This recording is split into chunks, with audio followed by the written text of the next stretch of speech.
హైదరాబాద్ మా అడ్డా అని ఇక్కడ మేం చెప్పిందే నడుస్తుందని విర్రవీగుతూ కొందరు యువకులు ఏకంగా ఉత్తరప్రదేశ్ ముఖ్యమంత్రి యోగి ఆదిత్యనాథ్ కే బహిరంగంగా సవాల్ విసురుతున్నారు. వాళ్లు వాడుతున్న భాష, చేస్తున్న హెచ్చరికలు వింటే ఎవరికైనా రక్తం మరిగిపోతుంది. ఒక వీడియోలో కొందరు యువకులు యూపీ సీఎం యోగిని ఉద్దేశించి అత్యంత దారుణమైన భాషలో మాట్లాడారు. వాళ్లు ఏమంటున్నారంటే, ఏంరా గుండుగా, నీ పెత్తనమంతా యూపీలోనే చూపించుకో. ఇది తెలంగాణ, హైదరాబాద్ మా చంద్రాయణగుట్ట. ఇక్కడ నీ ఆటలు సాగవు. ఇక్కడ మా జోలికొస్తే లుంగీ చేత పట్టుకుని వరకాల్సిందే.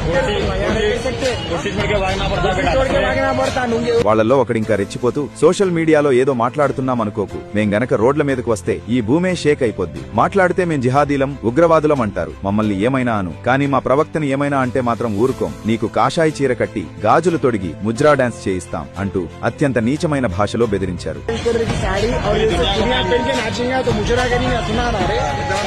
చూశారు గదా వీళ్ల బలుపు ఏ స్థాయికి చేరిందో. ఒక రాష్ట్ర ముఖ్యమంత్రికే ఇంత బహిరంగంగా బెదిరింపులిస్తున్నారంటే వీరికి చట్టమంటే, రాజ్యాంగమంటే ఎంత చులకన భావమో అర్థమవుతోంది. ఇలాంటి విద్వేషపూరిత వ్యాఖ్యలు చేసే వాళ్లపై తెలంగాణ ప్రభుత్వం కఠిన చర్యలు తీసుకోవాలని మీరు అనుకుంటున్నారా? ఇలాంటి వాళ్లను ఉపేక్షిస్తే భవిష్యత్తులో ఎలాంటి పరిణామాలు ఎదురవుతాయో కింద కామెంట్స్ లో చెప్పండి. ఈ వీడియోను షేర్ చేసి ఇలాంటి వాళ్ల నిజ స్వరూపాన్ని అందరికీ తెలియజేయండి. జై హింద్.